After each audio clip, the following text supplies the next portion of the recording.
You know the exact feeling. The handshake breaks, the smile settles, and the conversation begins. But underneath your polite nodding, a quiet panic is setting in. They just told you their name 3 seconds ago and it is entirely, spectacularly gone. It didn't fade over the course of the evening, it simply never landed. You are now trapped in a social high-wire act, terrified that at any moment someone else will walk up and you will have to make an introduction. We are taught from a very young age that remembering names is the ultimate proof of respect.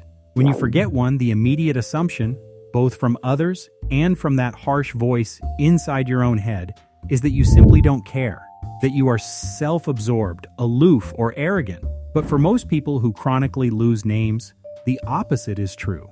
The failure to remember isn't a lack of empathy, it is an anomaly of cognitive architecture, and often a byproduct of caring a little too much about the interaction itself. Human memory simply wasn't built for the mechanics of modern introductions.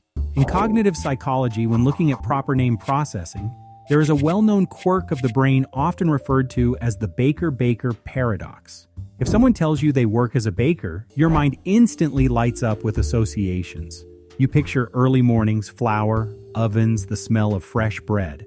The word attaches to a vast, pre-existing web of meaning. But if someone tells you their last name is Baker, there is no conceptual hook. A proper name is entirely arbitrary. It is a piece of floating acoustic data completely disconnected from the person's face, their personality, or the tone of their voice. You are asking your brain to store a meaningless sound label without any context to anchor it. Add to this the sheer cognitive overload of meeting someone new. In those crucial first seconds of an introduction, your brain is processing a massive amount of social and sensory data. You are assessing their body language, reading their micro-expressions, managing your own posture, and monitoring the impression you are making. This hyper-focus on the social dynamic leaves almost no attentional bandwidth for the actual deep encoding of the name. It isn't that you forgot it, it's that, neurologically speaking, you never actually learned it. The sound hit your ears, but the gateway to short-term memory was jammed with the heavy traffic of social processing. This creates a quiet, exhausting secondary life. If you are someone who forgets names easily, you have likely developed an entire arsenal of conversational camouflage. You master the warm, ambiguous greeting. You become an expert at guiding conversations so people reintroduce themselves.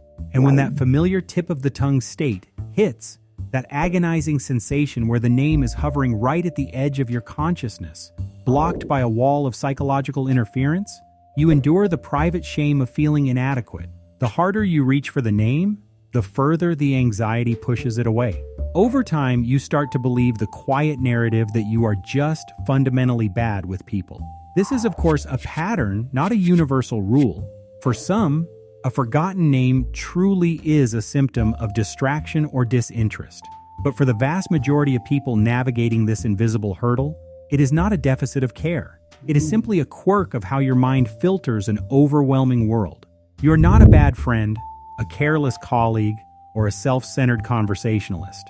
You are someone whose brain naturally prioritizes the living, breathing human being in front of you over the arbitrary label they carry. The next time a name slips through your grasp, in the span of a handshake, you don't need to panic and you don't need to apologize for your character. You can just smile, step into the vulnerability of the moment, and ask again. Because true connection doesn't begin with a name, it begins with the attention you give them right after.